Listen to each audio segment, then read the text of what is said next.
V-Gold trusted gold buyers మీరు తాకట్టు పెట్టిన బంగారాన్ని విడిపించి ఈ రోజు ఉన్న మార్కెట్ ధరకు కొనబడను 7771077720.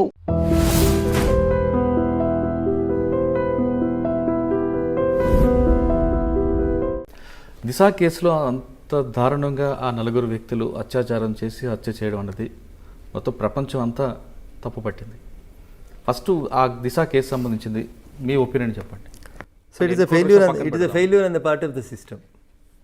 సిస్టంలో జరిగినటువంటి ఫెయిల్యూర్స్, టోల్ గేట్ దగ్గర లైట్ లేకపోవడాలు, సీసీ కెమెరా లేకపోవడం, అమ్మాయి అంత చదువుకున్న అమ్మాయి అయినప్పటికీ కూడా టోల్ గేట్ దగ్గరికి పోయి నిల్చుంటే తనని ఇంకొక వృత్తిలో ఉన్నటువంటి అమ్మాయిగా భావిస్తారేమో అని తను ఫీల్ కావడం, ఇట్లా దిశ సంఘటన లోపల సమాజం నేర్చుకోవాల్సిన విషయాలు, తల్లిదండ్రులు నేర్చుకోవాల్సిన విషయాల్ని చాలా దిశ సంఘటన నేర్పించింది. తల్లిదండ్రులు ఏ విధంగా నేర్చుకోవాలి?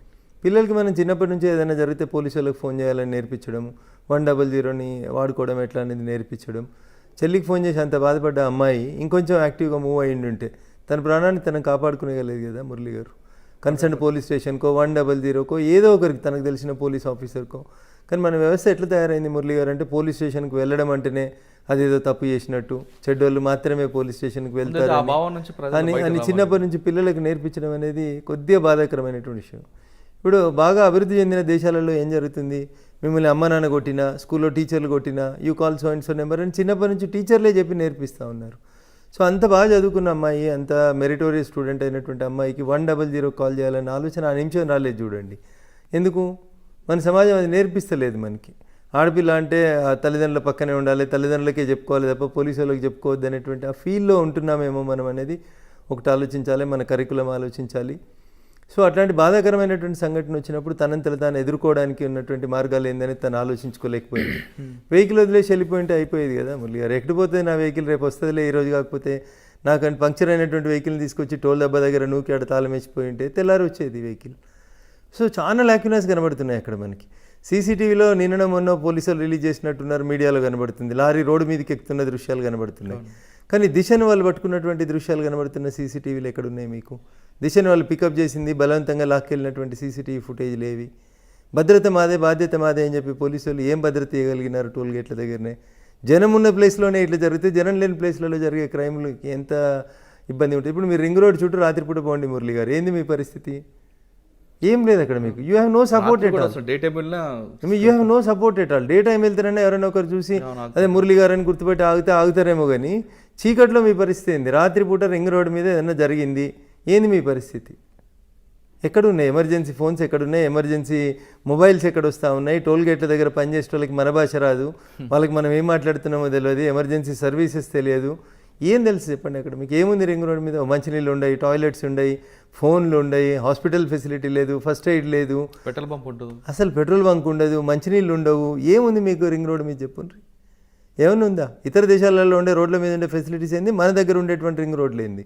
టోల్ గేట్ల దగ్గర ఏమున్నారు? అక్కడొక పోలీసు వాళ్ళని పెడతారు, కొన్ని సీసీటీవీలు పెడతామంటారు. దానివల్ల ఏం జరుగుతుంది మురళి గారు? సరే, అమ్మాయి హత్య జరిగిందండి.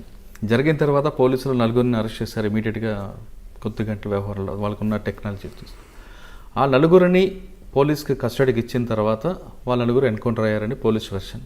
తెల్లవారుజామున తీసుకురావడం, సీన్ రీకన్స్ట్రక్షన్ చేస్తున్నప్పుడు వాళ్ళు మా మీద దాడి చేశారు కాబట్టి మీ ఫైర్ ఓపెన్ చేసాం అంటారు. ఇదంతా వాస్తవం అంటారా మీకున్న లాజిక్ ప్రకారం? అంటే ఇందులో చాలా క్లియర్గా చెప్పండి. ఎన్కౌంటర్ చేయడం వల్ల ప్రపంచం అంతా కూడా హర్షిస్తుంది, తెలంగాణ పోలీసులు చేసిన మంచి పని అంటారు. ఒక సీనియర్ క్రిమినల్ అడ్వకేట్గా మీరు రెండో కాయిన్ కూడా చెప్పండి. ఎన్కౌంటర్ని సపోర్ట్ చేస్తావా వ్యతిరేకిస్తావా అంటే, ఒకవేళ అది నిజమైన ఎన్కౌంటర్ అయితే నేను సపోర్ట్ చేస్తాను దాన్ని.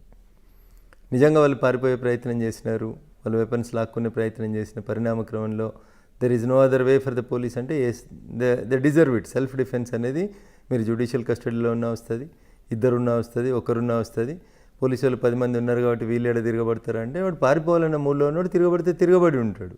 చిన్నగా ఉన్నాడా, సన్నగా ఉన్నాడా, వెపన్ వాడిండా, వాడలేదా, this is all secondary issue. మీ మనసులో పారిపోవాలనే ఆలోచన ఉందనుకోండి మురళి గారు, ఆ నిమిషం మీరు ఎట్లా రియాక్ట్ అయినారనేది ఎవరికి తెలుస్తుంది? సో ఎన్కౌంటర్ అది ఆ సందర్భంలో ఆ నిమిషంలో జరిగినటువంటి యాక్షన్కి రియాక్షన్గానే చూడాలి తప్ప ఇంకొకటి చూడొద్దు మురళి గారు. సో ఫేక్ ఎన్కౌంటర్ అనేటువంటి అనుమానాలు ఎందుకు వస్తున్నాయి షాద్నగర్ ఎన్కౌంటర్ లేదా చటాన్పల్లి ఎన్కౌంటర్ మీద అనేది మనం గమనంలోకి తీసుకుంటే, ఫస్ట్ 3 రోజులు ఎవరు కూడా ఏం మాట్లాడలేదు మురళి గారు. ఎప్పుడైతే ఈ రాష్ట్ర ప్రభుత్వంలో ఈ క్యాబినెట్లో సీనియర్ మంత్రులుగా ఉన్నటువంటి కొంతమంది మంత్రులు చూసినావా మా ముఖ్యమంత్రి గారు ఒక మెసేజ్ పంపించాలనుకున్నారు సమాజానికి, పంపించినారు అని అన్న మరుక్షణం ఏమనిపిస్తుంది మురళి గారు మీకు? ఓహో, గవర్నమెంటే ముందు ప్లాన్ చేసుకొని తెచ్చి చంపేపించిందా అని మొదట అనుమానం వస్తుంది. ఒక మంత్రి మాట్లాడితే సరే తలసాని శ్రీనివాస్ యాదవ్ గారు అంటే ఏదో తెలియకుండా మాట్లాడాడేమో, చట్టాలు తెలియమో అని అనుకుందాం. కొద్దిసేపటి తర్వాత మళ్ళీ పువ్వాడ అజయ్ గారు చూసినరా మా ముఖ్యమంత్రి గారు వదిలిన రామబాణం ఎట్లుంది అని అంటే, so what is the message you are sending? ఒకరు, ఇద్దరు, ముగ్గురు మంత్రులు మాట్లాడినారు వరుస పెట్టి. అంటే వాళ్ళ కార్యకర్తలను ఉత్సాహపరచడానికి లేదా మహిళా వాళ్ళ పట్ల వాళ్ళకి ఒక సానుభూతి తీసుకురావడానికి ఆ మాట ఉండొచ్చు కదా. ఇదే ఆ సందర్భం మురళి గారు. మీరు ఏ స్థానంలో ఉన్నారు? బాధ్యత గల ఒక మంత్రి స్థానంలో ఉన్నారు. Cabinet decision is collective decision. ముఖ్యమంత్రి మీరు అందరూ కూర్చొని నిర్ణయాలు తీసుకుంటారు. మరి ఇప్పుడు ముఖ్యమంత్రి గారిని మిమ్మల్ని ఎన్హెచ్ఆర్సీ లేకపోతే రేపు సుప్రీంకోర్టు ప్రశ్నించాల్సి వస్తే ఇదే చెప్తారా? కార్యకర్తలను ఉత్సాహపరిచేందుకు మేము చంపేసినామని చెప్పమని చెప్తే కోర్టు ఒప్పుకుంటుందా మురళి గారు?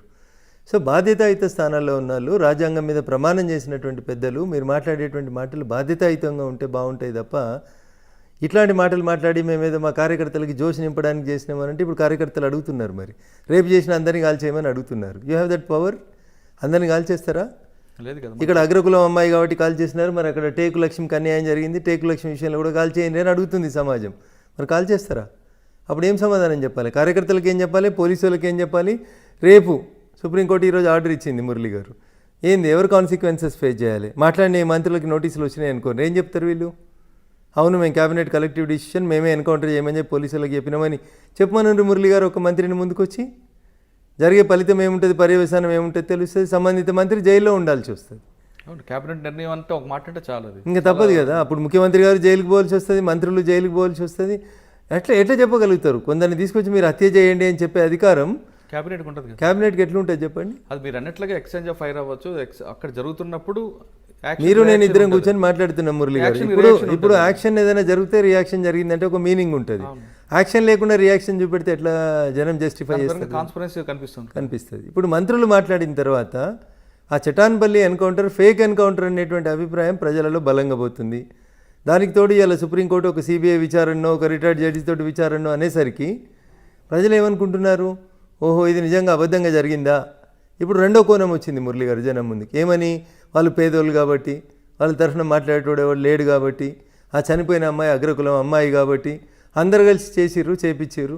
అదే అక్కడ టేకు లక్ష్మికి జరిగింది అన్యాయం. టేకు లక్ష్మి విషయంలో ముద్దాయిలందరూ ఒక వర్గానికి సంబంధించిన వాళ్ళు కాబట్టి భయపడుతుంది. మళ్ళీ ఏ ఓవైసీలో ఆత్మలు అడ్డం వస్తాయో అని చెప్పి చంద్రశేఖరరావు గారు భయపడుతున్నారు. ఇట్లాంటిదంతా సోషల్ మీడియాలో చర్చ జరుగుతూ ఉంది. స్కోప్ ఎవరు ఇచ్చినారు? గౌరవ మంత్రి వర్యులే ఇచ్చినారు. వాళ్ళ మాటలు మాట్లాడి ఉండకపోతే దిశ ఎన్కౌంటర్ గురించి ఇంత ఇష్యూ ఉండేది కాదు మురళి గారు. దిశకు జరిగింది అన్యాయం, దిశ పట్ల వాళ్ళు ప్రవర్తించింది అజ్ఞానులుగా, మూర్ఖులుగా ప్రవర్తించారు. ప్రజలు అందుకనే వాళ్ళకి మంచి శిక్ష పడ్డది అనుకున్నారు. కానీ ఆ మాట మంత్రుల నోట్ల నుంచి వచ్చినప్పటికీ జనం ఏమనుకుంటున్నారు? అట్లెట్లా చేస్తారు? గరీబోళ్ళు అయితే చేస్తారా? డబ్బున్నోళ్ళు అయితే చేస్తావా నువ్వు? మరి ప్రత్యూష హత్య కేసులు ఏమైంది? ఆయేషా మీరా హత్య కేసులు ఏమైంది? డబ్బున్నోళ్ళ హత్య కేసులలో ఏం జరుగుతున్నాయి చెప్పుండ్రు అనేటువంటి గొంతు అనగదొక్కబడినటువంటి వర్గాల నుంచి వినబడుతుంది. దానికి అవకాశం మనం ఇచ్చినట్లే, మనమే మంత్రులు ఇచ్చినట్టు, మనం కాదు, పాలకులు ఇచ్చినారు. కాబట్టి they have to face the music. ఇప్పుడు ఆల్రెడీ సుప్రీంకోర్టు కూడా ఒక కమిటీని వేసింది, 6 నెలలు రిపోర్ట్ ఇవ్వమని చెప్పింది. ఇది ఏ విధంగా ఉండిపోతుందండి? గతంలో జరిగినటువంటి అనేక సంఘటనల్ని, అనేక ఎన్కౌంటర్లకు సంబంధించి సుప్రీంకోర్టు ఆధ్వర్యంలో జరిగిన విచారణల్ని చూస్తే మీకు గుర్తుండే ఉంటుంది. చివరికి మా జాతీయ అధ్యక్షుడిగా పనిచేస్తుండే ప్రస్తుత హోంమంత్రిగా ఉన్నటువంటి అమిత్ షా గారు కూడా ఒక ఎన్కౌంటర్కి సంబంధించి ఎంత ఇబ్బంది పడినటువంటి పరిస్థితులు మీరు గమనంలోకి తీసుకున్నారు. దాంట్లో కూడా సుప్రీంకోర్టు ఇన్వాల్వ్ అయ్యి సిబిఐ ఇన్వెస్టిగేషన్ చేసి అమిత్ షా చివరికి కోర్టు కేసును కొట్టేసింది. అది వేరే విషయం అనుకోండి మురళి గారు. కానీ ఈ ఫేస్డ్ లాట్ ఆఫ్ ట్రబుల్స్. ఆ రోజు గుజరాత్ హోంమంత్రిగా ఉన్నందుకు వారు ఎంత ఇబ్బంది పడ్డారో చూస్తారు మీరు. రాష్ట్రంలోంచి తాడిపారు కూడా ఇచ్చినారు, 3 నెలలు జైల్లో ఉండాల్సి వచ్చింది, రకరకాలైనటువంటి అవస్థల్ని ఫేస్ చేయాల్సి వచ్చింది. సో అల్టిమేట్గా కోర్టు ఆ కేసును కొట్టేసింది, అది వేరే విషయం అనుకోండి.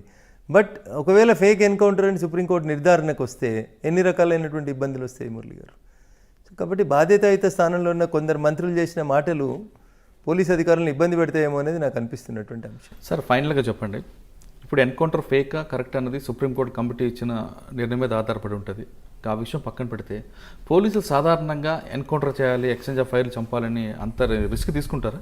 అంత రిస్క్ తీసుకునే పోలీస్ అధికారులు ఇప్పుడు ఎవరు లేరు మురళి గారు. ఎప్పుడో 10 సంవత్సరాల క్రితం మానవ హక్కుల గురించి గొడవలు తక్కువ జరుగుతున్నప్పుడు, ఈ సీసీ కెమెరాలు లేనప్పుడు, టెక్నాలజీ లేనప్పుడు, మన మూమెంట్ని, మన సెల్ ఫోన్లని రికార్డింగ్లు జరుగుతలేనప్పుడు అవన్నీ జరిగినాయి మురళి గారు. అప్పుడు ఎన్కౌంటర్ అంటే కొంచెం ఈజీగా తీసుకునే వాళ్ళు పోలీసు వాళ్ళు, పెద్దగా ఎవరు పట్టించుకునే వాళ్ళు ఎన్కౌంటర్ గురించి కాదు. కానీ ఇప్పుడు ప్రతి ఒక్కరు పట్టించుకుంటున్నారు. మీడియాలో అవేర్నెస్ వచ్చింది, సోషల్ మీడియాలో వచ్చింది, సీసీటీవీలు కనబడుతున్నాయి, మీ ఫోన్లో మీరు ఎవరితో మాట్లాడినారు, ఏం మాట్లాడినారు జనానికి అందుబాటులోకి వస్తూ ఉంది. కోర్టులు యాక్టివ్ అయినాయి, ప్రోయాక్టివ్ అయినాయి, పోలీసులు అంటే వ్యతిరేకించేటువంటి సంఘాలు ఎక్కువైపోయినాయి సమాజం లోపల. కాబట్టి ఇప్పుడు ఏరి కోరి ఒక ఫేక్ ఎన్కౌంటర్ చేసి తన ఉద్యోగం మీదకో తన కుటుంబం మీదకో తెచ్చుకునేంత ధైర్యం ఏ పోలీస్ అధికారి కూడా చేస్తాడని నేను అనుకోవట్లేదు. ఎన్కౌంటర్ చేస్తే వెంటనే పోలీసుల మీద 302 పెట్టాలని కూడా సుప్రీంకోర్టు గైడ్లైన్స్లో ఉంది. ఇప్పుడు చాలా ఇబ్బంది ఎదుర్కొంటారు కదండి వీళ్ళు. ఖచ్చితంగా ఇప్పుడు 302 రిజిస్టర్ అవుతుంది.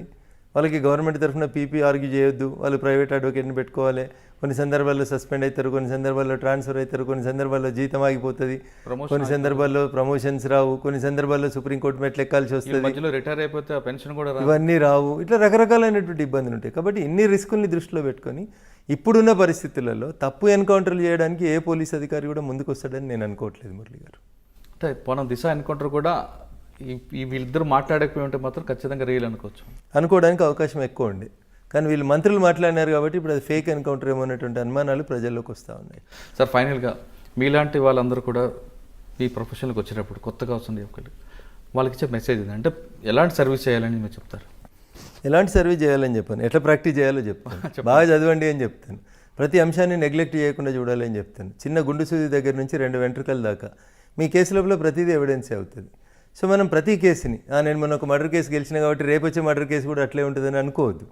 ఒక మర్డర్ పట్టపగల రోడ్డు మీద జరుగుతుంది, ఒక మర్డర్ ఒక పొలిటికల్ పార్టీకి ఇంకొక పొలిటికల్ పార్టీకి మధ్యలో జరుగుతుంది, ఒక మర్డర్ చీకట్లో జరుగుతుంది, ఒక మర్డర్ 4 గోడల మధ్యలో జరుగుతుంది. సో మెనీ ఇష్యూస్ ఉంటాయి. ప్రతిరోజు నేను ఒక విద్యార్థిని అనుకొని చెప్పి మీరు చదువు స్టార్ట్ చేస్తేనే న్యాయవాదిగా మనం ఎంత గొప్ప స్థానానికి ఎదగాలో అంత గొప్ప స్థానానికి ఎదుగుతాం.